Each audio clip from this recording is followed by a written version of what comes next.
Hello les amis, Harry Mariette, expert en Krav Maga. Voilà, on a eu hier encore un attentat de plus en Belgique. Et je voudrais quand même donner mon avis et certainement donner quelques pistes de ce que je pense et surtout de ce qu'on voit dans d'autres pays et qui pourrait arranger les choses. Et je comprends pas très bien pourquoi ça se fait pas. Donc c'est une petite vidéo coup de gueule. Euh, Tout d'abord, on va fixer un petit peu les choses, hein. Le 22 mars, lorsque j'avais fait ma précédente vidéo que vous allez voir incrustée ici, euh, je m'étais fait en fait critiquer par une certaine Jinani Jian, hein, qui,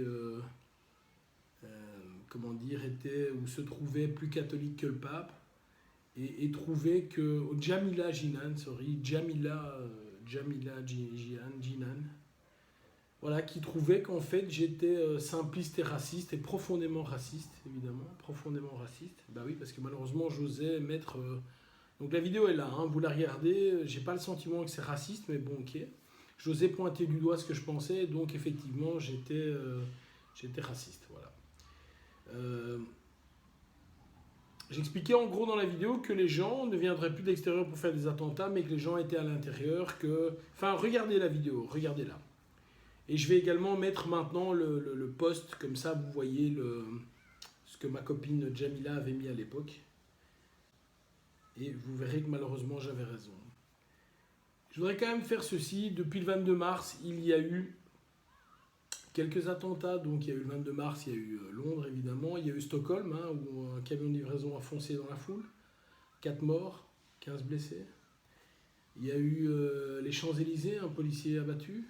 Le 22 mai 2017, une explosion. Cancer de Ariana Grande, 22 morts, 60 blessés. Le 3 juin, 7 morts et 48 blessés avec London Bridge. Le 19 juin, une camionnette qui fonce sur des fidèles qui sortent d'une mosquée, parce qu'effectivement, on va avoir l'autre effet également, hein, je vais en parler juste après. Le 19 juin, c'est-à-dire il y a 2 jours, une voiture kamikaze qui fonce sur un fourgon, il y a de la fumée qui sort, le gars meurt étouffé. Bon, on est un petit peu dans le bras cassé du terrorisme, hein, il faut le reconnaître. Et hier, gare centrale à Bruxelles, même chose. Le mec se fait exploser avec des briquettes de barbecue et tout ce qu'il arrive à faire, c'est se faire tuer. Bon, autant me moquer d'eux, évidemment, hein, vous comprenez. Hein. Moi, je voudrais dire ceci, les amis. Comme je l'avais dit dans la fameuse vidéo, on va vivre ça à un rythme, on est parti pour une génération. Pour moi, on est parti pour 10 ans. Et il faut regarder, j'espère, je ne sais pas s'il y a des autorités ou des gens un petit peu haut placés qui regardent cette vidéo, il faut regarder ailleurs ce qui se passe. Et moi, je pense qu'il n'y a pas énormément de pays qui vivent ou qui ont vécu une situation similaire. Alors moi, j'ai la chance d'avoir été 22 fois en Israël et c'est un pays où ils ont vécu où ils vivent et ils ont vécu quelque chose de similaire. Et alors je suis étonné parce qu'aujourd'hui je parle avec des policiers et je me dis voilà, là-bas c'est très simple. Tu ne rentres pas dans un mall, tu ne rentres pas dans un shopping center, tu ne rentres pas dans un endroit où il y a de la foule sans être fouillé, sans passer par un détecteur de métaux. Chaque fois qu'il y a de la foule, tu dois être checké. Ça c'est un. Deux, il y a dans tous les endroits stratégiques des gens qui sont là pour te surveiller.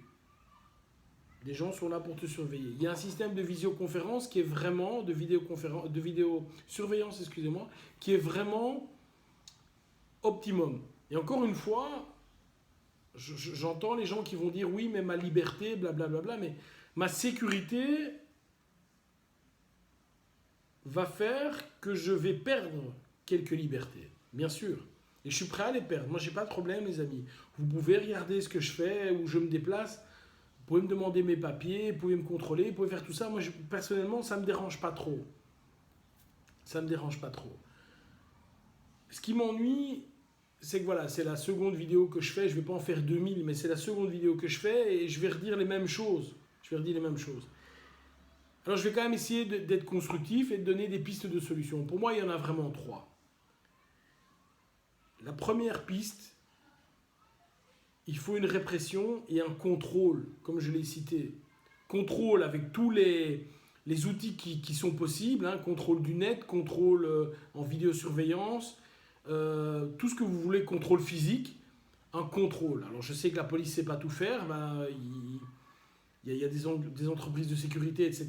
Donc voilà, il faut un plus grand contrôle des gens et des masses. Ça, c'est une chose. Il faut également une plus grande répression. Et alors, je vais être très clair. Pour moi, quelqu'un qui vient de commettre un attentat, comme hier, hein, le gars, il s'est fait exploser, les militaires l'ont abattu. C'est la logique même. Je pense qu'il ne faut pas trop discuter.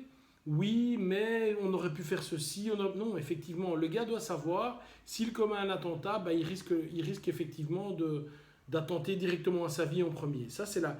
Je pense que ça doit être clair. Ça, c'est le premier socle. Répression et contrôle. Premier. Le deuxième socle, c'est de dire, voilà, puisque la police ne peut pas être partout et les militaires non plus, mettons plus de gardes armés ou mettons plus de militaires, ou en tout cas, accroissons la sécurité visible. Il faut absolument que les personnes se disent, enfin que les mauvaises personnes se disent, tiens, si je vais là ou là, je risque d'être surveillé, je risque d'être checké et je risque de ne pas aller pouvoir commettre mon attentat. Donc je dois être freiné plus tôt. Je pense que le deuxième socle, il faut trouver un système. Alors moi, c'est pas moi le législateur et je suis pas politique et c'est pas à moi de gérer ça, mais il faut trouver un système où on peut checker les gens physiquement et stopper les gens physiquement s'il le faut. Et donc c'est pour ça que je parlais de garde armée tout à l'heure.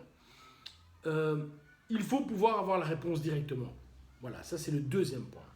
Le troisième point, et ça je pense que les médias ont une grande importance là-dedans, il faut arrêter de glorifier ces gens. Que ce soit Mohamed un tel, Youssef un tel, ou Jean-Bernard un tel, on s'en fout. Le nom ne doit pas être donné. Le nom de la personne ne doit pas être donné. Il ne faut pas mettre son visage. Il faudrait que, pour la foule, il y ait un attentat et on ne sait pas qui l'a commis. Comme ça, il n'y a pas de gloriole. Le gars ne peut pas se dire, tiens, j'ai quand même mon moment de gloire. Non, il n'y a pas de moment de gloire. Tu es mort comme un chien, personne ne t'a vu. Et quatrième point, peut-être, il faut qu'on change les mentalités de tous. Il faut que l'on change la mentalité de tous. Il faut que l'on comprenne que l'on vit avec. On vit avec. Et évidemment, les amis, Bruxelles, la Belgique, en étant la capitale de l'Europe, on va être plus soumis à ça. Donc voilà, mon petit coup de gueule pour rappeler 3 points. Plus grande répression et contrôle, vraiment. Plus de gardes armés physiques, plus de personnes qui sont capables de neutraliser une menace. Et 3, plus de publicité autour des attentats, des auteurs des attentats. Je pense que tant qu'on n'aura pas ça, on va pas aller mieux. Il faut absolument ça pour démarrer le processus. Alors voilà, moi je fais qu'une vidéo, c'est pas moi qui vais arrêter physiquement les gens, mais ça m'ennuie et voilà. D'autant plus que il y a un attentat que j'ai cité où effectivement il y a un Anglais qui a tué des musulmans et je pense que ça va arriver aussi. C'est-à-dire qu'il y a des gens bêtes de tous les côtés.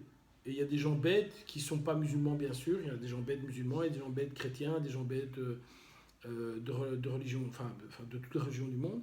Et je pense qu'à un moment, tu vas avoir le même effet, mais de l'autre côté. Et ça ne va pas nous arranger non plus, parce que je ne pense pas qu'en mettant deux communautés l'une contre l'autre, ben, ça va nous faire avancer. Voilà. Donc, on a tous intérêt, toutes les communautés ont intérêt que cette histoire se cesse le plus tôt possible, qu'il y ait le moins de dégâts possible, parce que sinon on va vraiment vivre dans la terreur continuellement. Voilà, bye bye les gars.